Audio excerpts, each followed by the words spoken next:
Assalamualaikum warahmatullahi wabarakatuh. Hai teman-teman dari grade 5. Apa kabar hari ini? Alhamdulillah, luar biasa. Allahu Akbar. Selalu semangat. Oke teman-teman, selalu semangat ya. Walaupun kita masih belajar dari rumah. Oke, sebelum ke materi, sama-sama kita berdoa. Berdoa mulai. A'udzubillahi minasyaitonirrajim. Bismillahirrahmanirrahim. Raditu billahi rabba wa bil islami dinna Muhammadin nabiyya wa rasulah. Rabbi zidni ilma warzuqni fahma.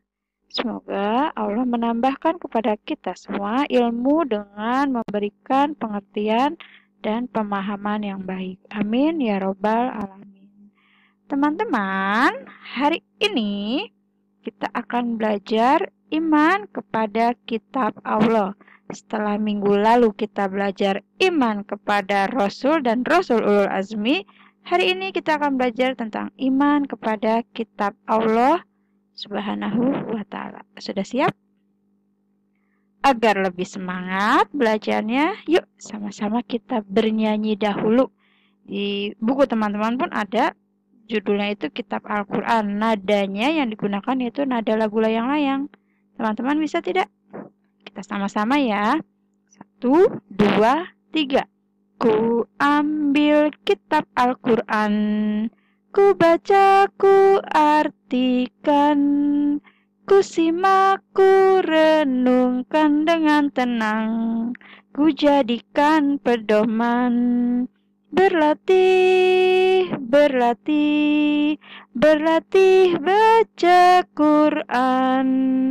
Berlatih dan ku ajak kawan-kawan, hati gembira dan senang.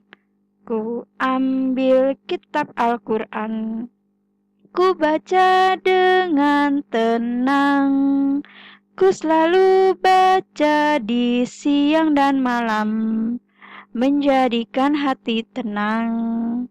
Membaca Al-Quran, membaca dengan benar, pahami isi kandungan Al-Quran, agar hidup jadi tenang. Gimana teman-teman? Bisa ya? Oke, seperti lagunya, hari ini kita akan belajar tentang iman kepada kitab Allah. Iman kepada kitab Allah merupakan rukun iman yang ketiga. Iman kepada Allah artinya meyakini, mempercayai sepenuh hati bahwa Allah Subhanahu wa ta'ala telah menurunkan kitab-kitabnya kepada para nabi atau rasul yang berisi wahyu Allah untuk disampaikan kepada seluruh umat manusia. Dari 25 nabi yang wajib kita ketahui, ada 4 nabi atau rasul yang menerima kitab tersebut. Siapa saja? Yang pertama ada kitab Taurat. Nah, kitab Taurat ini diturunkan kepada Nabi Musa alaihi salam sebagai pedoman dan petunjuk bagi Bani Israel.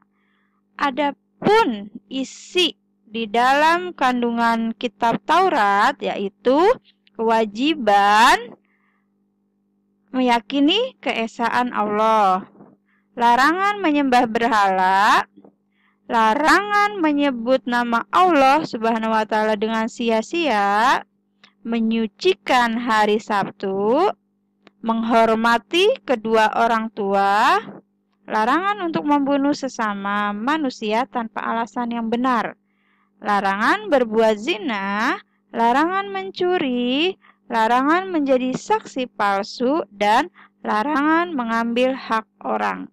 Jadi di kitab Taurat pun sudah dijelaskan tentang larangan-larangan yang tidak boleh dilakukan. Yang kedua yaitu kitab Zabur. Kitab Zabur diturunkan kepada Nabi Daud alaihi salam untuk disampaikan dan dijadikan pedoman dan petunjuk bagi umatnya. Seperti di dalam firman Allah surat Al-Isra ayat 55 yang artinya adalah, dan kami berikan Zabur kepada Daud.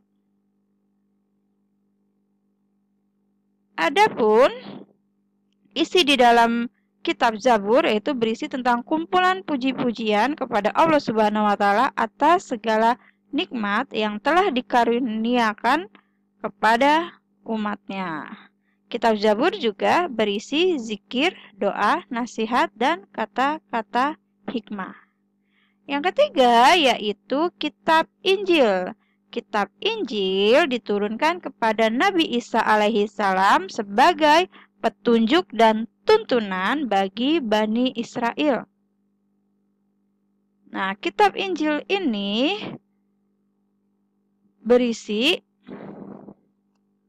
tapi sebelum itu, kitab Injil sesuai dengan firman Allah di dalam surat Al-Maidah ayat 46 yang artinya, dan kami iringkan jejak mereka, nabi-nabi Bani Israel dengan Isa putra Maryam, membenarkan kitab yang sebelumnya. Jadi kitab Injil ini untuk pembenaran kitab sebelumnya seperti Taurat dan Zabur.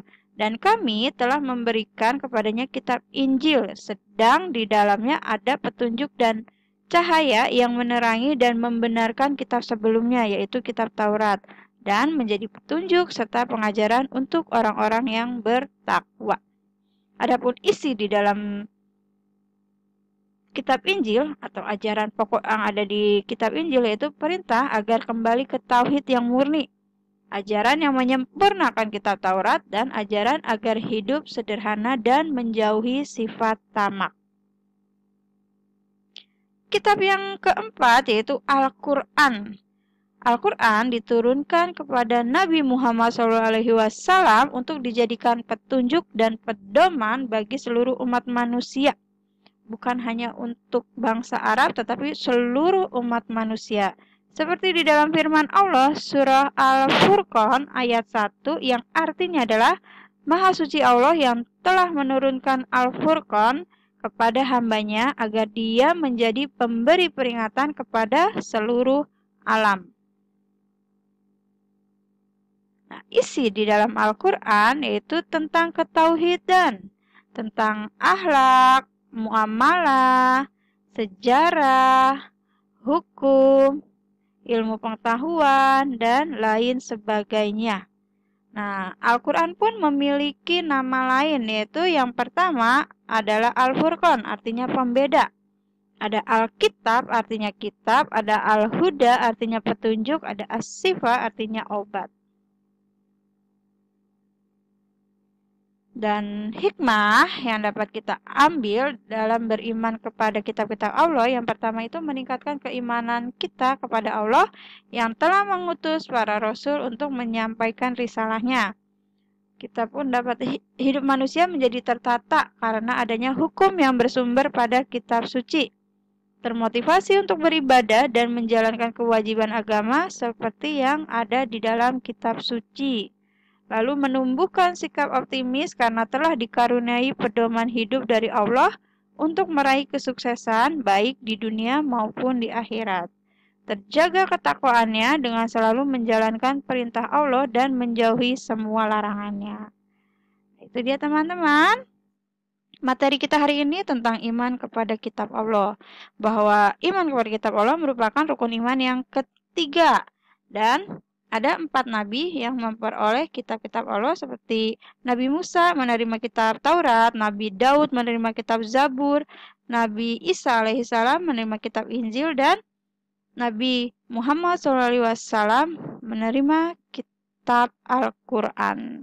Dan lupa teman-teman diingat kembali 4 nama nabi dan kitabnya agar teman-teman lebih paham. Oke, tugas teman-teman untuk hari ini yaitu mengerjakan halaman 95 sampai 96.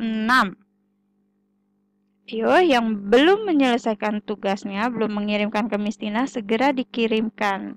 Miss Tina yakin teman-teman grade 5 sudah besar dan dapat mengirimkan tugas yang diberikan.